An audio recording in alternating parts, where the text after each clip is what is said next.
This question comes from Vincent James of Munich, Germany. There has been a lot written about the recent impairment charge at Kraft Heinz. You were quoted as stating that you recognize that Berkshire overpaid for Kraft Heinz. Clearly, major retail chains are being more aggressive in developing house brands.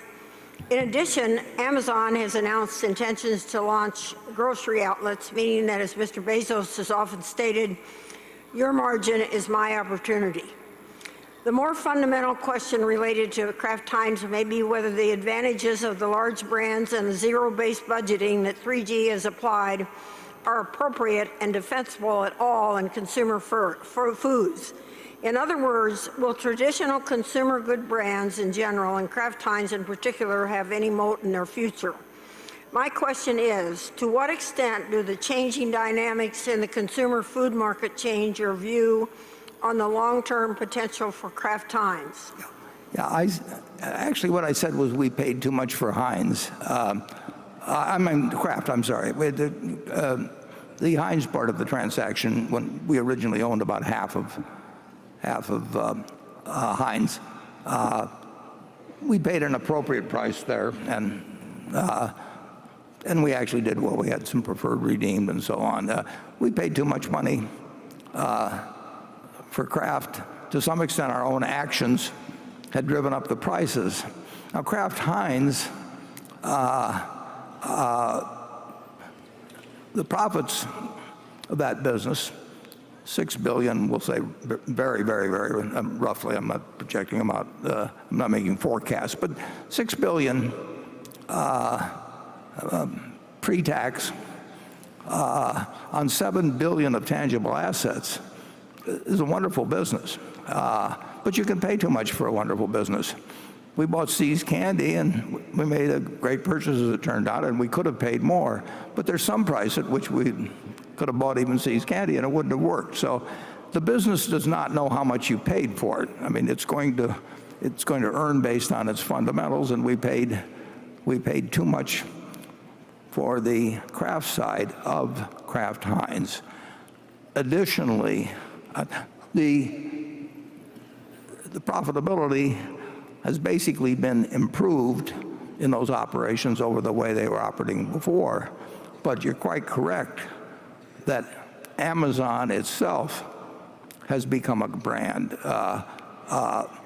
Kirkland at Costco is a $39 billion brand. Now, all of Kraft Heinz does $26 billion, and it's been around for, on the Heinz side, it's been around for 150 years. And it's been advertised billions and billions of dollars in terms of their products, and they go through tens of thousands of outlets. And here's somebody like Costco establishes a brand called Kirkland, and it's doing $39 billion, more than virtually any food company.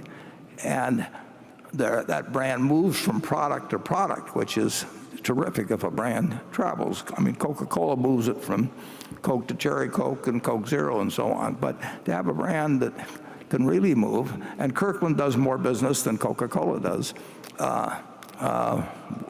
And Kirkland that operates through 775 or so stores, they call them warehouses at Costco, and Coca-Cola's through millions of distribution outlets. So brands, the retailer and the brands have always struggled as to who gets the upper hand in moving a product to the consumers. And there's no question in my mind that the position of the retailer relative to the brands, which varies enormously around the world in different countries. You've had 35%, even maybe 40% be private label brands in soft drinks, and it's never gotten anywhere close to that in the United States. So it varies a lot. But basically certain retailers, the retail system has gained some power, and particularly in the case of Amazon and Walmart in their reaction to it, and Costco, and Aldi and some others I can name, has gained in power relative to brands. Kraft Heinz is still doing very well operationally, but we paid too much. If we paid $50 billion, it would have been a different business. It'd still be earning the same amount. You can turn any any investment into a bad deal by paying too much.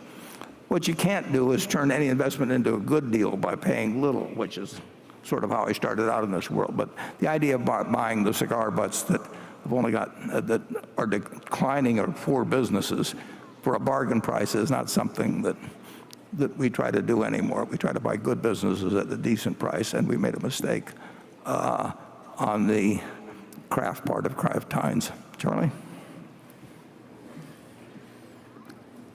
Well, it's not a tragedy that out of 2 transactions, one worked wonderfully and the other didn't work so well. That happens.